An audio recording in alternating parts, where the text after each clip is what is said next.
1년 9개월간 교민신문 편집장 일을 하고 그만 나와야 했습니다.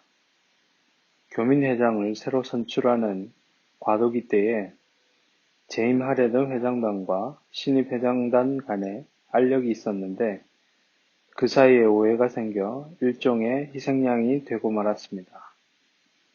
정확하게 말하자면 $800 쥐꼬리 봉급이었지만 그나마 못 받게 되니 교민신문 편집장이라는 그 일이 얼마나 커 보이던지요. 신임 회장단은 사건에 휘말려 해체가 되고 다른 교민 한 분이 회장이 되셨는데 그분이 나를 불러 조금만 기다리면 복직시켜주겠다 해서 무작정 기다렸습니다. 왜냐하면 다른 직종의 일은 도무지 자신이 없었기 때문이지요.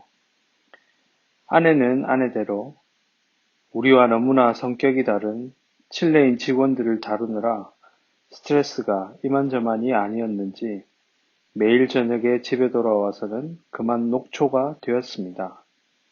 그러던 차에 3살 많은 교회 장로 형이 우리 식구들을 가엾이 여겨 자기 가게 분점을 경영해 보라고 맡겨주었습니다. 당시엔 눈 뜨고 감시를 아무리 잘해도 기가 막히게 훔쳐가던 때라 일에 재미를 붙일 수가 없었습니다. 직원들조차 자리를 비우면 표시가 날 게 분명한데도 캐시박스에 손을 댔습니다. 내가 칠레에 온 지 얼마 되지 않은 데다가 나를 만만히 보고 그런가 보다 했지만 상심이 되는 게 이만저만이 아니었지요. 도대체 이 나라 사람들은 왜 이렇게 막 행동을 하는가?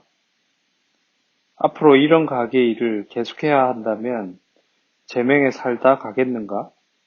라며 수없이 번민했습니다. 바보가 바로 나라는 자각이 들기 시작했습니다.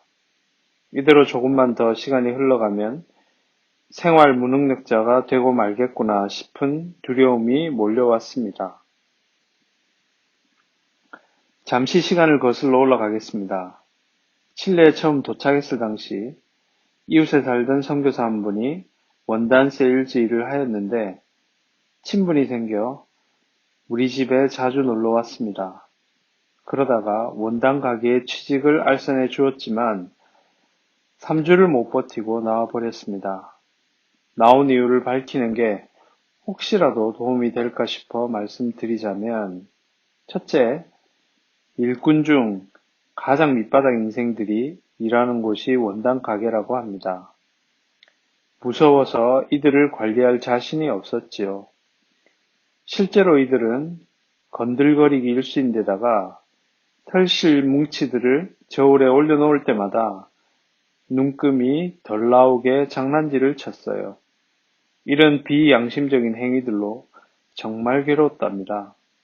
둘째, 여차하면 독일로 돌아가 음악인의 못다한 꿈을 이루기 위해 시간을 잠시 때운다는 생각으로 일을 하다 보니 스페인어 공부에 관심을 두지 않았어요. 하여 원단의 색깔들을 스페인어로 외우는 것조차 서툴렀죠. 셋째, 원단 가게 사장님이 손수 무거운 원단 한 롤, 심지어는 2롤 들고 옮기는 시범을 보여주어 나도 따라했는데 치질이 있던 저는 몇 번 나르고 나서 너무 아파 소파에 엎어졌더랬습니다. 너무 죄송했지만 병이 하필 때를 딱 맞춰왔지요.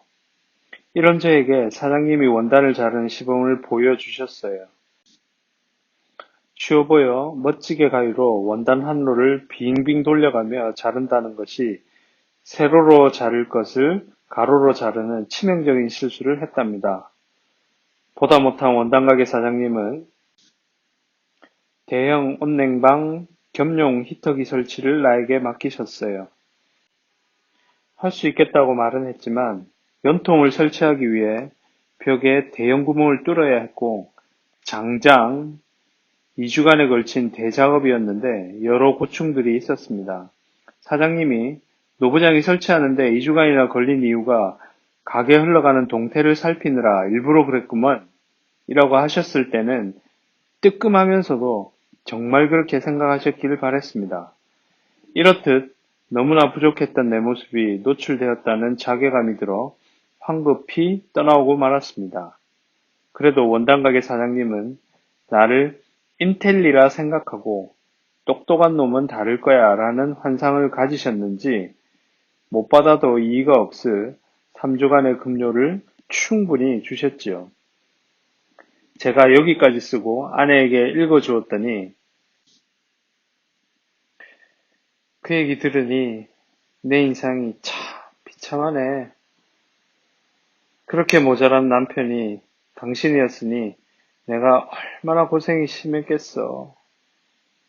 지금 새로 뽑은 직원 마우리시오가 빈 박스를 분해해서 가지런히 정리한 후 모아서 버리는 일조차 어리버리하게 해서 속상한데 당신은 마우리시오보다 더 하네 그려.